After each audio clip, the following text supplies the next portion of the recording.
میرے نزدیک تو کسی حکومت کو لوگوں کے پرسنل معاملات میں مداخلت کا کوئی حق ہی نہیں۔ حکومت کی ذمہ داری یہ ہے کہ جب کہیں کوئی حق تلفی ہو تو اس کے ازالے کے لیے قانون بنائے، اس میں پریونٹیو لا بھی بنا سکتی ہے، یا یہ ہے کہ وہ جان مال آبرو کے خلاف زیادتی کو روکنے کے لیے قانون سازی کرے۔ حکومت کا حق یہیں سے شروع ہوتا ہے اور یہیں ختم ہو جاتا ہے۔ نکاح، طلاق، میراث، یہ وہ معاملات ہیں کہ جس میں مختلف گروہوں کی آراء مختلف ہو سکتی ہیں، افراد کی مختلف ہو سکتی ہیں، مذہبی نقطہ نظر بھی ہو سکتے ہیں۔ تو اگر آپ ایک اچھی حکومت قائم کرنا چاہتے ہیں تو ان معاملات میں مداخلت نہیں کرنی چاہیے۔ مسلمان اپنے قانون کے مطابق نکاح کریں، ہندو اپنے قانون کے مطابق نکاح کریں، اپنے قانون کے مطابق طلاق دیں، اپنے قانون کے مطابق وہ میراث تقسیم کریں۔ یہ چیزیں ایسی نہیں ہیں کہ جن میں ریاستیں مداخلت کر سکتی ہیں۔ البتہ یہ بات بالکل ٹھیک ہے کہ اگر کسی موقع پہ نزاع ہو جائے، یعنی ظاہر ہے کہ یہ جو معاملات ہیں نکاح کے، طلاق کے، میراث کے، یہ ایک فرد سے متعلق نہیں ہوتے، اس میں اس کا امکان ہوتا ہے کہ نزاع ہو جائے۔ میں پھر واضح کر دوں کہ ایک وہ موقع ہے کہ جب کوئی نزاع نہیں ہے، ہم نے اپنے طریقے سے نکاح کیا، ہندوؤں نے اپنے طریقے سے نکاح کیا، مسیحیوں نے اپنے طریقے سے نکاح کیا، وہ چرچ میں چلے گئے، ہم مسجد میں چلے گئے، نہیں گئے، گھر میں تقریب ہو گئی، جو ہمارے ہاں ایجاب و قبول کا طریقہ ہے وہ اختیار کر لیا، مسیحیوں کے ہاں جو طریقہ ہے انہوں نے وہ اختیار کر لیا۔ اسی میں حسن ہے معاشرت کا، یہ ہو رہا ہے سارا۔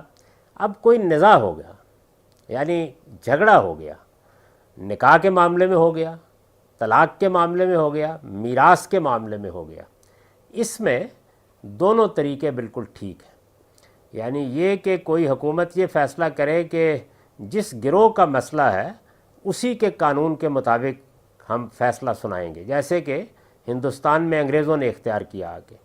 دوسرا طریقہ یہ ہے کہ وہ یہ کہیں کہ آپ اپنے معاملات انجام دیں، ہم آپ کے کسی پرسنل معاملے میں مداخلت نہیں کرتے، لیکن جس وقت جھگڑا ہمارے پاس آئے گا تو فیصلہ ہم اپنے قانون کے مطابق کریں گے۔ وہ قانون ریاست بنا سکتی ہے، وہ نافذ بھی کر سکتی ہے۔ جن لوگوں کو اپنے قانون، اپنی روایات کی پاسداری ہوگی، وہ اپنا جھگڑا لے کے عدالتوں میں نہیں جائیں گے۔ یہ دونوں طریقے ٹھیک ہیں۔ خود اسلام میں محمد الرسول اللہ کی بعثت کے بعد یہ دوسرا طریقہ اختیار کیا گیا۔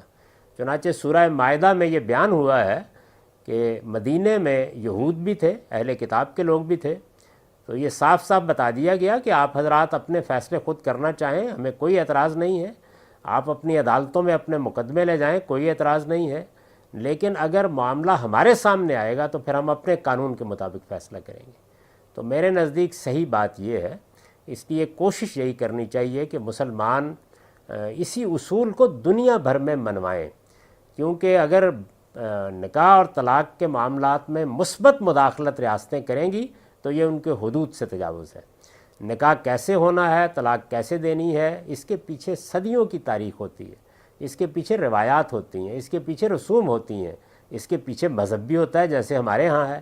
تو اس میں کسی ریاست کو مداخلت نہیں کرنی چاہیے۔ نزاع البتہ ہو جائے تو پھر فیصلہ کن اتھارٹی چونکہ ریاستی ہوگی تو اس کے لیے دونوں طریقے جائز ہیں۔ اور میں نے جیسے کہ عرض کیا کہ خود اسلام نے جو طریقہ اختیار کیا وہ یہ تھا کہ اس صورت میں پھر ہم اپنے قانون کے مطابق فیصلہ سنائیں۔